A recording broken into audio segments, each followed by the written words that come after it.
Ang sumpa ng ginto ni Yamashita.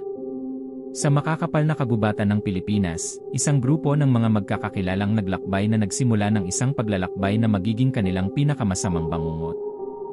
Sa ilalim ng anino ng bundok pulag, may mga alamat na bumanggit tungkol sa isang nakatagong yaman, ang ginto ni Yamashita, na ninakaw ng mga Hapons noong ikalawang digmaang pandaigdig at itinagong malalim sa kabundukan. Ang grupo ng mga naglalakbay ay hindi pinansin ang mga babala ng mga lokal na nagsalita ng mga kakaibang pangyayari sa paligid ng mga lumang landas sa kagubatan.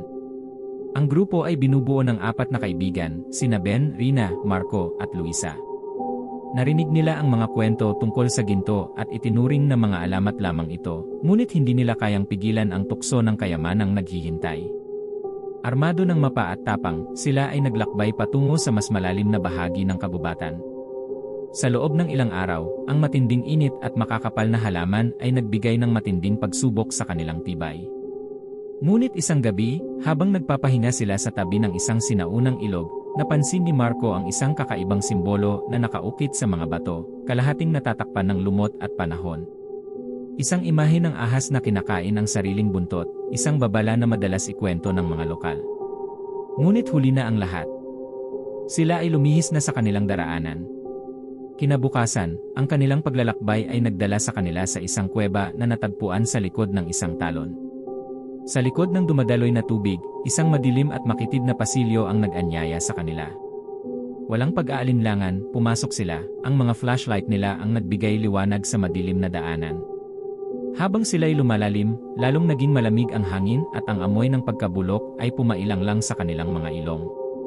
Sa wakas, nakarating sila sa isang napakalawak na silid sa ilalim ng lupa, kung saan matatagpuan ang isang bungkos ng gintong barya, ingot, at mga relikya na kumikinang sa ilalim ng mahina nilang ilaw. Ang ginto ni Yamashita ay totoo, ngunit may kakaibang pakiramdam na bumalot dito. Parang ang ginto mismo ay nagmamasid sa kanila, naghihintay ng isang bagay. Bigla ang lupa ay gumalaw. Ang mga pader ng kuweba ay umuungol habang isang sinaunang, malalim na tinig ang kumalabit sa buong silid, nagsasalita sa isang wika na hindi nila maintindihan. Si Marco, na tinamaan ng labis na kasakiman, ay mabilis na lumapit at hinawakan ang unang ingot. Sa sandaling hinawakan niya ito, ang buong silid ay nilamon ng dilim. Isang malamig na hangin ang dumaan sa kuweba, pinatay ang kanilang mga flashlight. Sumigaw si Ben habang isang malamig at malagkit na bagay ang humawak sa kanyang bukong-bukong.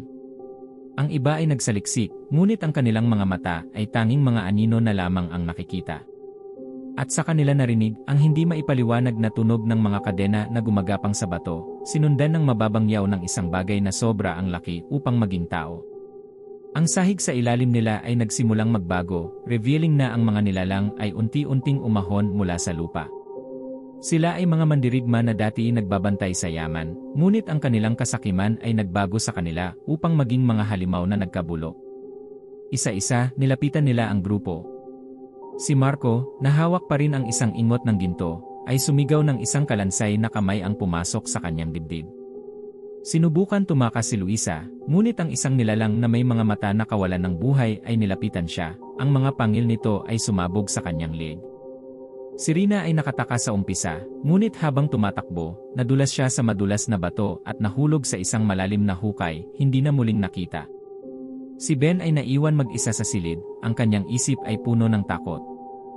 Ang ginto, na dating simbolo ng kayamanan, ay naging isang libingan para sa mga nilalang na nagbabantay dito. Ang kanyang katawan ay hindi makagalaw, ang kanyang isipan ay nakapako sa takot habang ang mga nilalang ay nilapitan siya. Sa huli, wala ni isa mang nakaligtas sa grupo. Ang nawalang ginto ni Yamashita ay nanatiling hindi magalaw, isang kakilakilabot na lihim na nakatago para sa susunod na henerasyon na magtangkang maghanap nito. At sa gayon, pinanatili ng kagubatan ang kanyang madilim na lihim, ang sumpa ng yaman ay patuloy na nagbabantay sa sinumang magtangkang maghanap.